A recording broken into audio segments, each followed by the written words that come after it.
Dear Heavenly Father, we thank you so much for this day, and thank you so much for all of the blessings that you put in our lives. And Lord, I just pray that as I speak, that you will speak through me and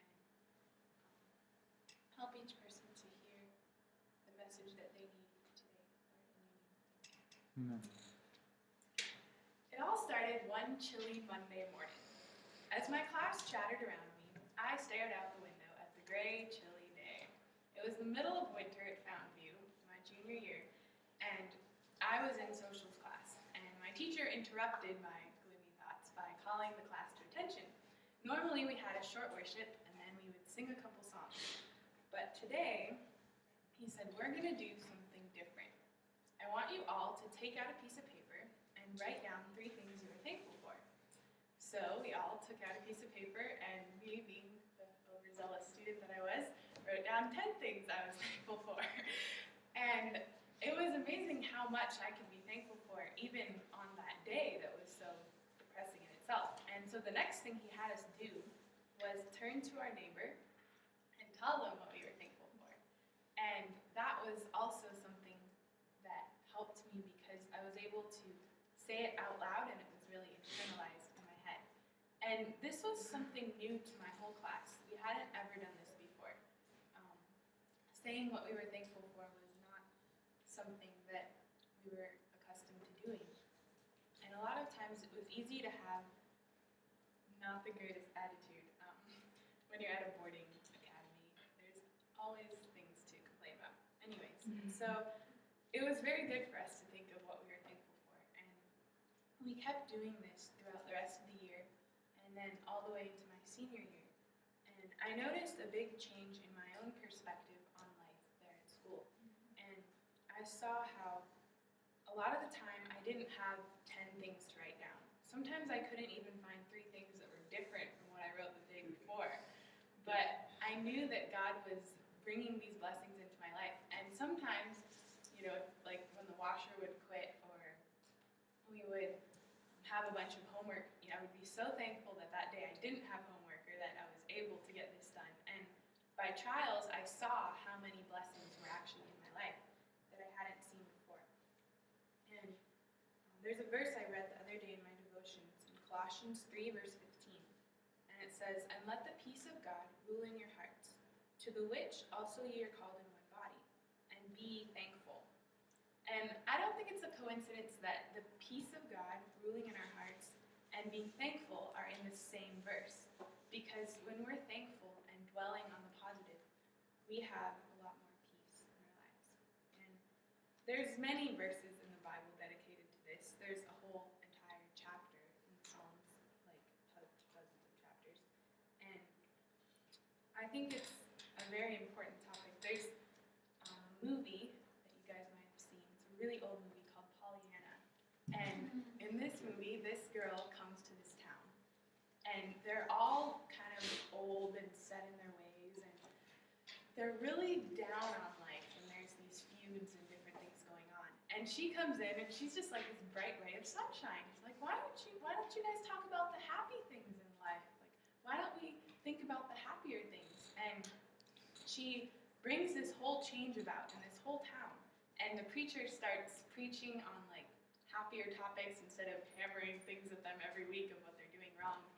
And he brings out this lesson in his sermon, and he says there's like 365, he called them happy texts, so I'm not sure how he found them, but there's 365 happy texts in the Bible, one for every day of the year.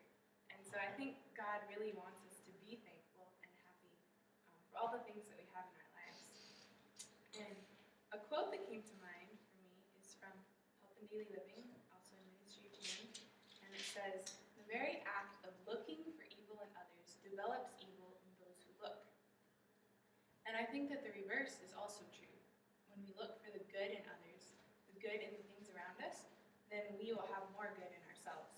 And you've all probably seen people that complain a lot or just always seem very down about everything that's happening. And they just don't seem very happy. They just seem like they're not having a good time. And when we complain and list all the things that we're not happy happy about, our circumstances can appear more bleak than they really are. And whereas on the flip side, when we say what we're thankful for, our circumstances don't actually change, but our perspective changes, and that changes the circumstances in our minds. And when you're thankful, it also changes your perspective, but in that everything else kind of fades away, all the unimportant things. It's easy to be like, oh, the calf didn't serve anything good for breakfast this morning or whatever. And then when you think about the fact that you should be thankful that you have a warm room to sleep in and that you have food to eat, because there's many people that don't have it, it will change your perspective on the other parts of life.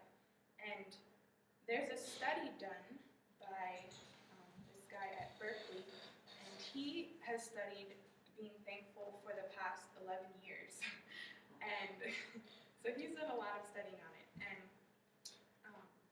he brought out the point that you cannot feel envious and grateful at the same time. They're incompatible feelings. If you're grateful, you can't resent someone for having something that you don't. Those are very different ways of relating to the world.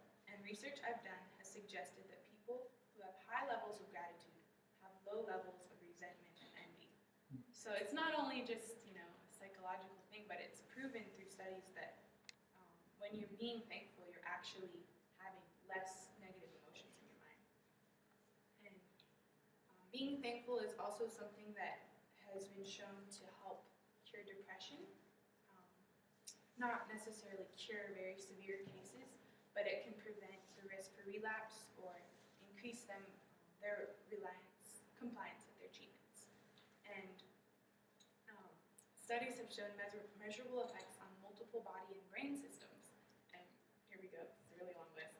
Those include mood neurotransmitters, serotonin, norepinephrine, reproductive hormones, testosterone, social bonding hormones like oxytocin, cognitive and pleasure-related neurotransmitters like dopamine, inflammatory and immune systems, cytokines, stress hormones, cortisol, cardiac and EEG rhythms, blood pressure, and blood sugar.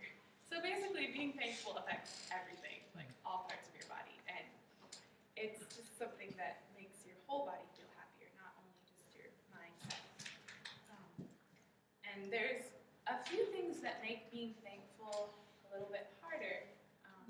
And of course, online, they have all their scientific reasonings, but we know the main reason is because of sin being in the world.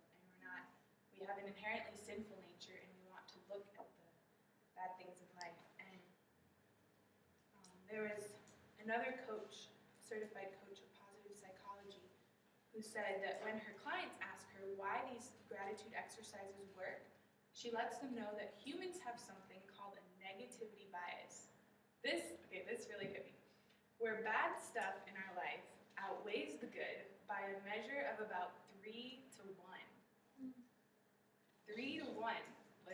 You are 3 times more likely to let that bad stuff be in your mind than the good stuff that's happening. That was really big for me. No matter how positive you consider yourself to be, 3 to 1, that's really huge. And it goes along with one thing that psychologists have called the self-serving bias. And this bias is for us that we think when good things happen, it's because of something we've done. Or, somehow we've affected that, or maybe we've assisted someone in helping that person. It's something we did. But if bad things happen, then it's something that someone else did. They just, messed up, or they kind of affected it in that way, and that's why it went bad. And this is why being thankful is so important, because you're sharing the credit with others. For example, if you are thankful that you didn't have a lot of homework, you can't just thank yourself that you didn't have a lot of homework. It's the teacher that didn't give you a lot of homework. And so being thankful kind of forces you to share the credit with others and not just always look at yourself and what you're thankful for. And another thing that makes it harder to be thankful is called the entitlement complex. And that's the feeling that we are entitled to everything good in our life. And for some of you that might seem like, oh, well, I don't feel that way, but we all kind of